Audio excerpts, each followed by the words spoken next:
So we finished building this van around the end of 2024. And since then, we've been traveling around in it, living life on the road for about 5 months now. We've learned the things that we like about it, the things that we don't like about this layout. And in this video, we're gonna be kind of going over our regrets about this build, what we might change if we could do it all over again, as well as answer some of your guys' questions. So let's get into it.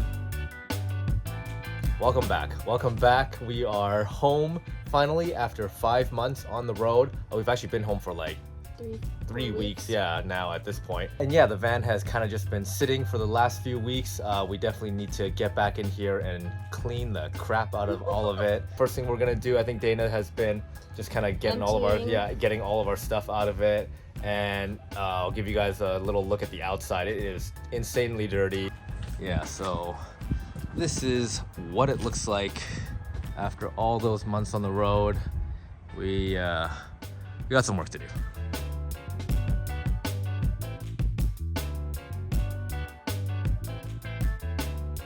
She is clean once again.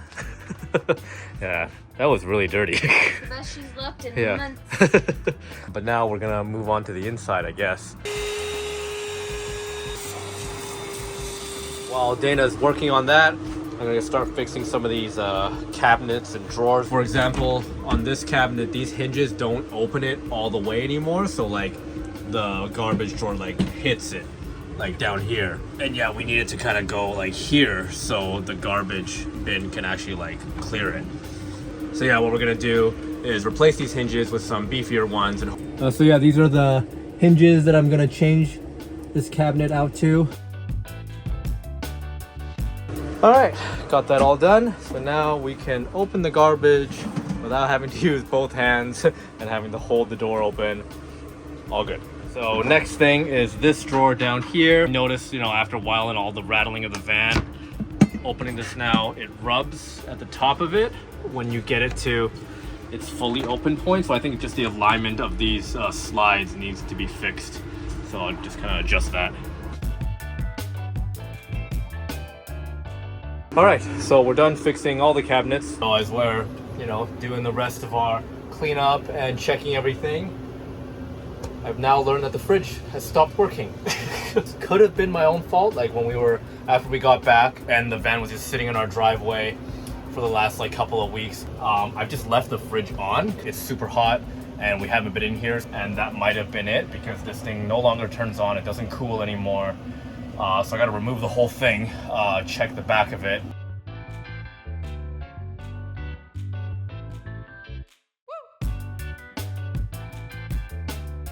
So I contacted the manufacturer of the fridge and told them what was going on, and they basically said, try swapping out this controller box thing. This goes right here. And that should fix the problem and the fridge should be running again. So we'll see. This is $200, so it better work.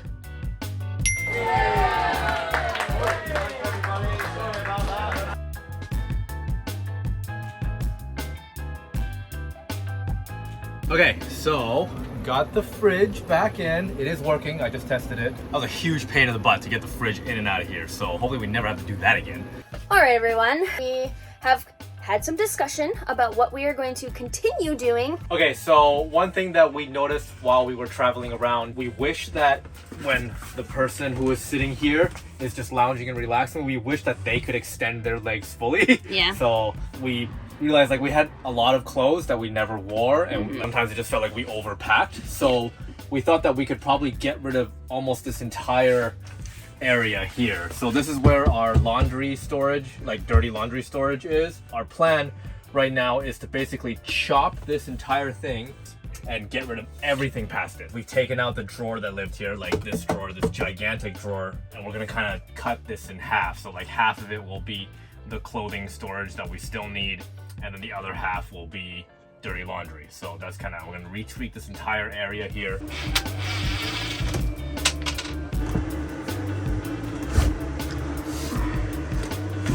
Hello, Van. What a view. Your skeleton has been revealed.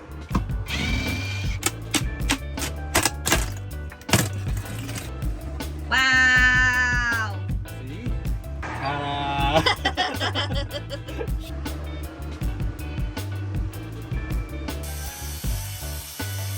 Okay, so that was quick and easy. We finished modifying this area. So this entire cubby area is now completely open. This is our new laundry hamper in this area, as you can see. And yeah, regained all of this space. So now I can sit here and just lounge. This is very nice. But what we're gonna do now actually is we're gonna get on the road for a few days, go on like a quick trip nearby, and just so we can kind of test this all out, make sure it's working good, and keep filming parts for this video. So let's go.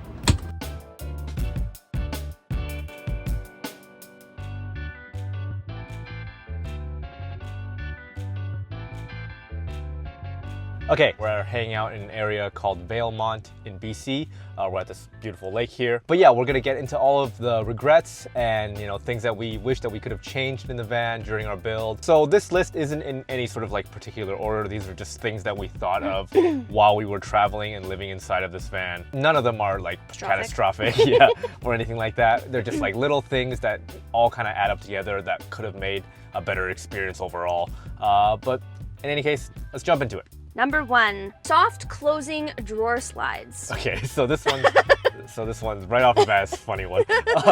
So we have soft close drawer slides on all of our drawers here. So when we first designed like the method of building and the layout for all the cabinetry and stuff, our plan was to use magnet latches for all of our drawers, just like the normal magnet latches that you get at Home Depot. And we started installing a whole bunch of them, and that's when we found someone else's video where they basically said that was their biggest regret. The problem with using like the small magnet latches that you get at hardware stores is that they're just not strong enough to be used inside of a van. Like when you're turning really sharp and you have heavy things in your drawer, they're just gonna fly open.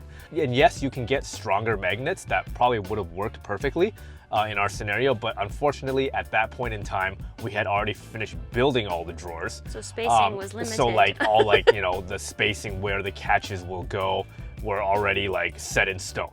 And none of the bigger magnets that we could find on Amazon would be able to fit in any of our drawers at that point. So we had to make the choice to change all of the latches to these sort of like ball catch latches that you can adjust the tension on. Which have been working They're great, but ultimately this makes our soft close drawer slides completely useless because when you close the drawers now, you can't just, push them and then they'll close on their own. Once they actually get to the full close position, you have to push them into the latches, and yeah, it makes the soft close function of the drawer slides just completely pointless. So yeah. All right, the next one we have on our list is why on earth did we need 4 lights up on our ceiling in the bedroom area?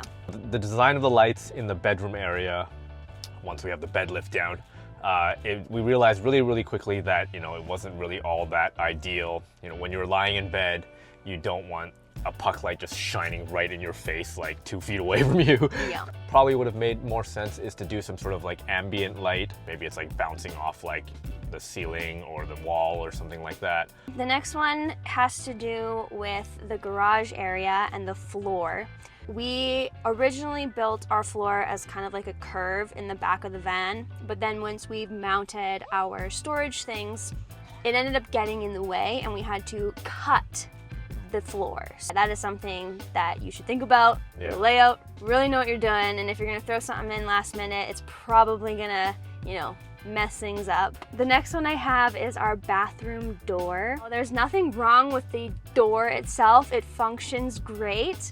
This was a user error, and now Mike will explain. Yeah, so we built the bathroom. The bathroom was the last thing we built in the entire van. Yeah. And we were getting so over yeah, it. by that point, we just really wanted it to be done. And so you start cutting corners. You start like not measuring as many times as you should have. Not and leveling. And not leveling things as well as you should have. You just want it to get done. The entire wall on the right side of the bathroom is not perfectly square, and it kind of like goes on a weird angle, so that really messed up the alignment of the door. Yeah. And it still works, but we did have to like add this strip of magnet on the door itself so it would actually stay shut, because the catch on the Nautilus shower door is very small. It's very small, so like the margin for error when you're putting it together, and like the alignment of the two walls that it's attaching to Have to be perfect. is super important. Yeah. So, and ours weren't. So basically what was happening once we first installed the door, we'd try to like latch it and it would just fly open and like really like loud and like jarring, right? You know, it's fine. It's our van. Yeah. We take the quirks as they come. Yeah. But just something to know when you are building your bathroom. For this door, it needs to be perfectly all doors, level. all doors. All doors. Every door needs to be done properly. Another thing that is about our bathroom is our bathroom max fan is maybe a little bit pointless. Basically, the location of the max fan in the bathroom is like less than a foot away from the max fan in the kitchen area. Like there's no point in having two fans like right next to each other. And what's also funny about the max fan in the bathroom is that it doesn't even open all the way, because right above it is our rooftop deck. Yeah. And the little max fan, the dome of it hits it when you open it, because they're like right on top of each other. So It like pretty you're much trying to- opens like a quarter inch. Yeah, not very much. But I mean, it's really noisy, so I guess that helps if you want a little bit of privacy. Oh my when you're doing gosh. your business, right? So other than that, it's pretty pointless as a fan itself. Yeah. Another thing that we consider to be a waste is the Wii Boost. Oh yeah. Basically, if you don't know, Wii Boost is the cell service booster antenna. We have it mounted on the outside of our van. We had it from our trailer back in the day. This like back in the day before Starlink was a thing. But of course Starlink is a thing now, and it basically trumps the Wii Boost like 9 times out of 10. Oh yeah. Like we've literally never turned on the Wii Boost in this van. Well, and even when we have used it in the past, it's not even very, that good. yeah, it is not good. It sort of works. Yeah. Yeah, so don't buy those. Like they're not worth it at all, and just get a Starlink and you'll be good. Yeah. Okay, this one's kind of big. We absolutely love what I'm about to say, but there's a bunch of stuff that also kind of made it really crappy. Is our wrap. I know everyone loves the blue color. We adore the blue color. But if you look really closely, there's a lot of imperfections, and I think that had to do with the company that we went with. So I think if we had gone to someone who had actually wrapped vans before, it probably would have turned out a little bit better. Yeah, so basically when we set out to like get the van vinyl wrapped, we contacted a lot of different companies. Like so many different companies offer that sort of service. And we found one, like it wasn't the cheapest one, it was far from being the most expensive one. Like I think we found quotes that went all the way up to like $8,000, and there were some cheaper ones that were like around like the $3,000. Like there was a big range, and we settled for one that was around like $4,500-ish. At first glance and from like far away and all this stuff, It's it stunning. does look amazing. But like Dana said, once you get up close, there's a lot of areas that have like bubbled up or are peeling funny, and just all this stuff. And we're pretty certain that they had never wrapped a cargo van before, this company, even though they said like we can totally do it. I understand that wrapping vans like this is hard. There's a lot of curves and whatnot, but I've seen wrapped vans. Sure. So like I know it's a thing. Sure. It's not new. It's probably just this company. So do your So, research, find a company yeah. that has done it before. Next one we have on our list is our flooring. Yeah, all right, so flooring. A lot of the times what people will do in vans is they'll put vinyl sheet flooring down, which is arguably probably the best choice just because it's all one piece, they're waterproof, there's no seams or anything like that. We went with vinyl plank flooring, and not even just regular vinyl plank flooring that has like the tongue and groove that like clicks together. The type of flooring that we chose is loose lay vinyl floor, which means there's no tongue and groove, there's no like snapping together bits of it. It just literally lays right next to each other. You can glue it down, and we do have sections of it glued down. But like any other sort of vinyl plank flooring, it's gonna be susceptible to swings in temperatures. So like when it's too hot, the flooring will expand, and when it's too cold, the flooring will shrink. Yeah, when it gets too cold, we'll start to see cracks within our floors, and when it gets too hot, there's a couple sections where like the two edges of the flooring will like push against each other and almost like tent it up a little bit. It's only in like isolated parts of it. We still love the look of it. Like we that wanted was these the sort of like problem. big wide planks that were this sort of like white, beige, cream color. We couldn't find Yeah. that in a flat In a sheet. Yeah. There was no vinyl sheet option of that when we went to look. Buying a van that was already leaking. Right. So if you guys don't know about the history of our van, it was used as a Pure Later delivery van before we bought it. and it had a lot of imperfections in its body. We're talking like dents and dings, like it was all over it, like not just on the outside, on the inside as well, on the floor, all over the walls. There was a lot. And there was also a roof leak, which we didn't actually know about. No, we found that out like in mid-build. Yeah. Like it wasn't disclosed to us or anything like that. And yeah, so we found it in mid-build. We thought we had fixed it. And then once we actually got it on the road, it started leaking again. It's a very dramatic filled episode if you guys want to watch that one. And yeah, we just had to fix it on the fly. We had to rip up our solar panels and rip up part of like the vinyl wrap to get to the actual leak location so we could seal it properly. It's all good now. Definitely should have done a little more due diligence when we were looking at this thing. It was hard to find one of this exact configuration that had the right engine and drivetrain and all this stuff. So we basically just bought the first one that we could find that was within our budget. And we dealt with the consequences of that. So we kind of regret the amount of time that we spent on our shower pan. Oh yeah, okay. So going back to, the bathroom and it being the last part of the build of this entire van, we were over it. We just really wanted to get on the road. And the shower pan, it was like the hardest thing in this whole van, which is so stupid because it's a shower pan and It's like, you can't even really see it or anything. It's mostly just covered up by stuff. But we never worked with fiberglass and epoxy before that.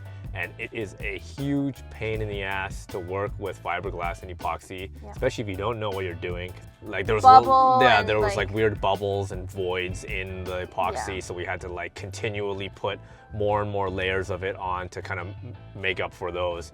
And you have to wait 3 days in between drying time for every step of the way. So like it just ended up taking absolutely forever. And it was just, so much work for such a stupid little thing. And it's incredibly heavy too. Like all those layers of epoxy and fiberglass that we had to continually keep putting on just kept adding weight.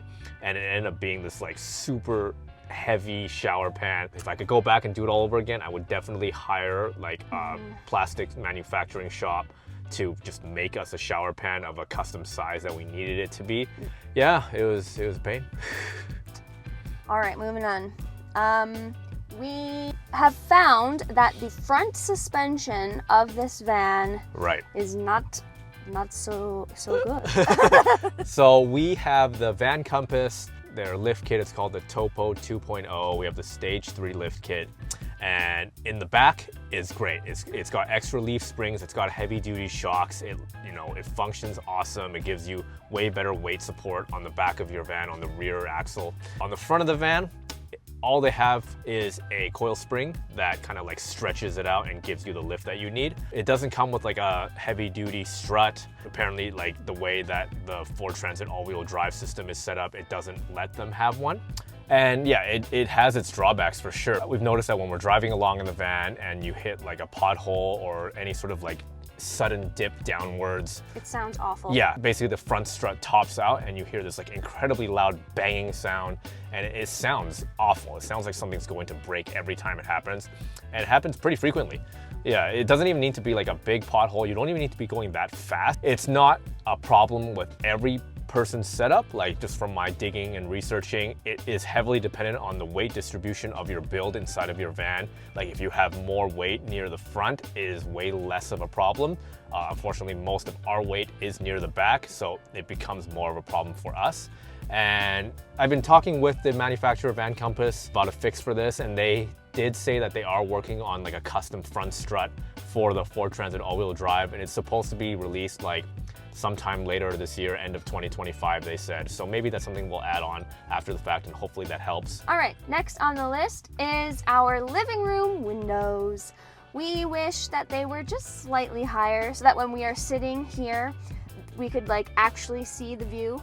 Yeah. Because like right now we're kind of staring at the grass.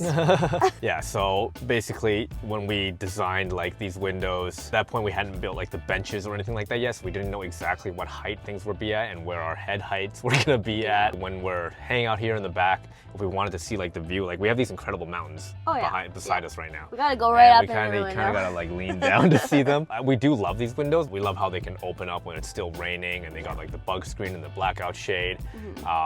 But yeah, just maybe like 3 inches upwards or something Yeah, like that, yeah. right?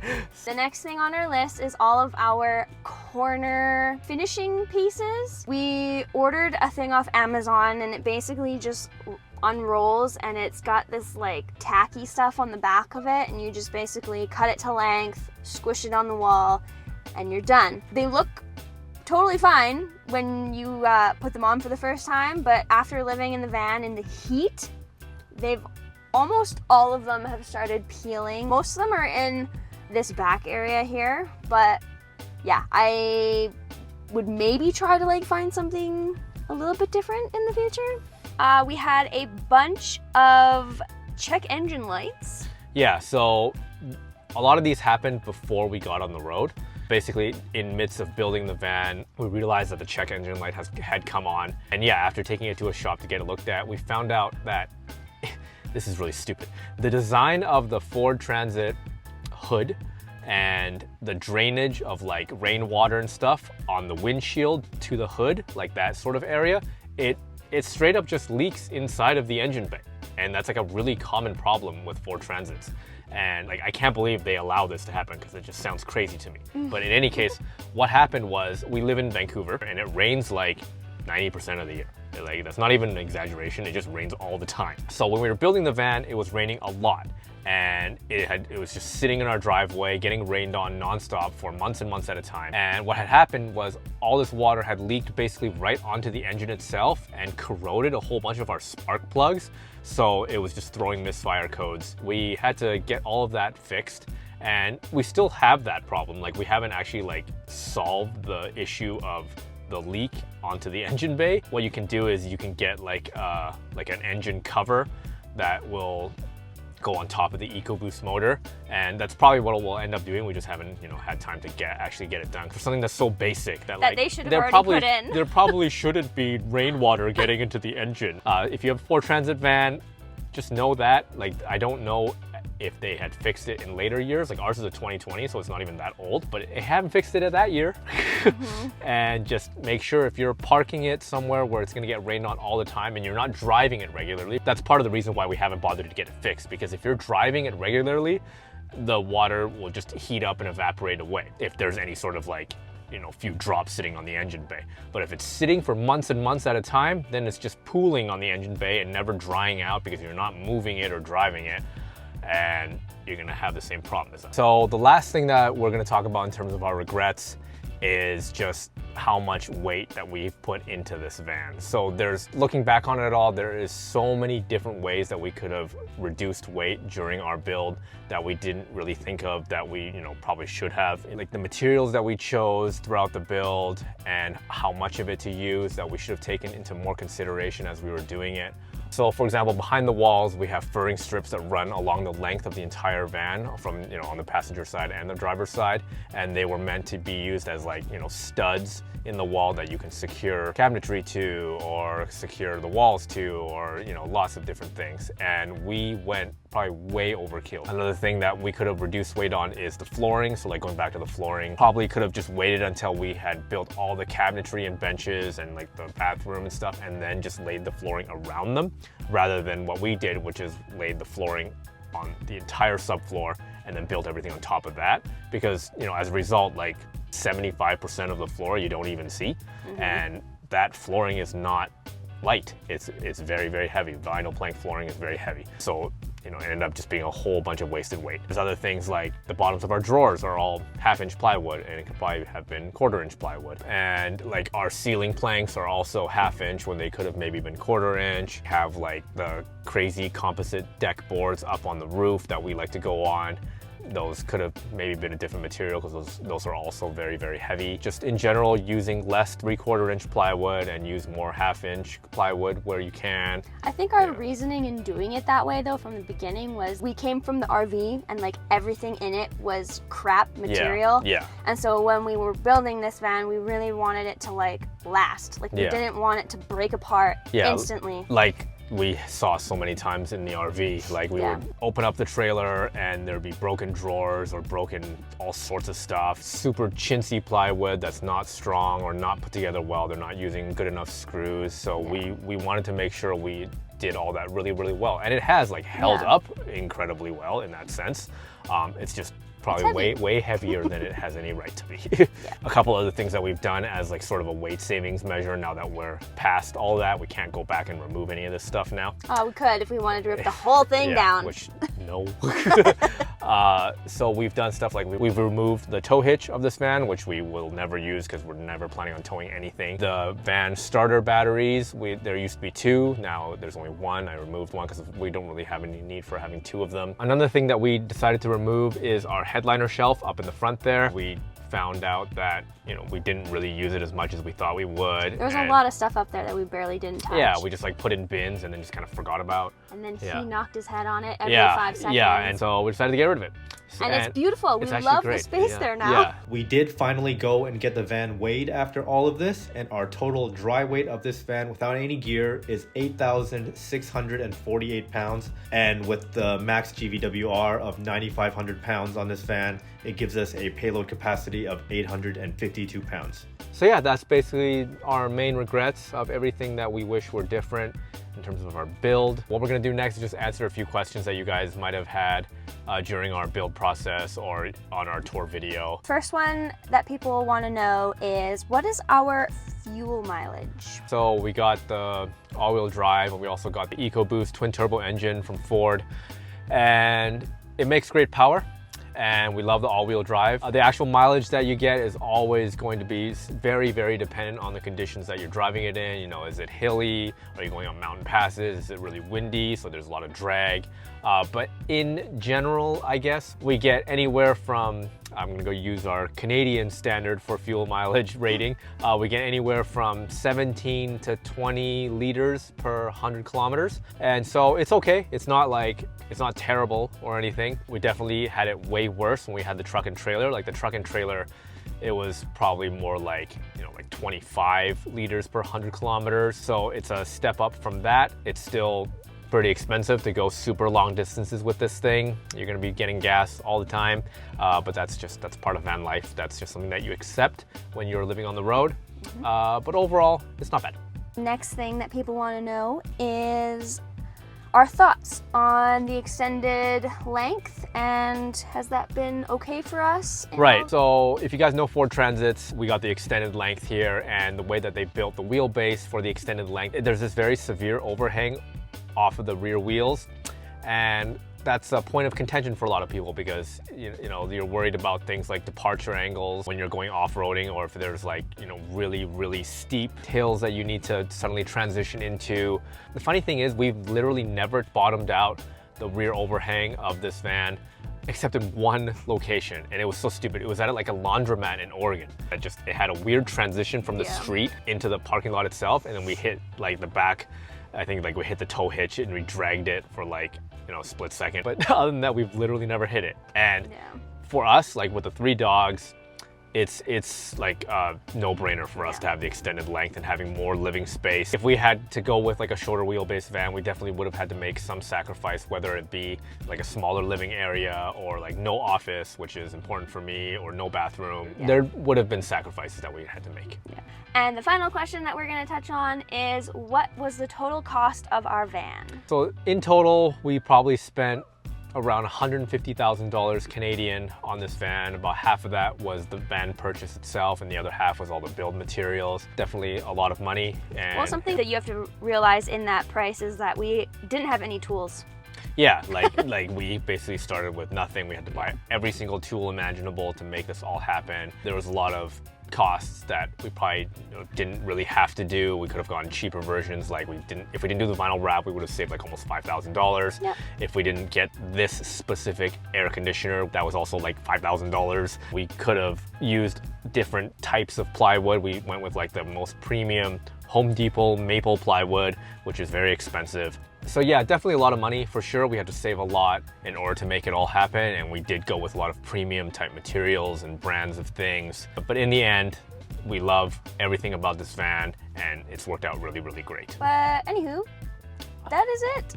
Yeah, so yeah, a lot of talking in this one for sure. We hope that some of this stuff gives you guys some insight on, you know, what to prepare for when you're, you know, building out your van. But with that, guys, yeah, thanks for joining us on this episode. Hope you guys got something out of this. My name is Mike. I'm Dana. Let's just go travel, and we'll see you guys on our next adventure. Woot woot!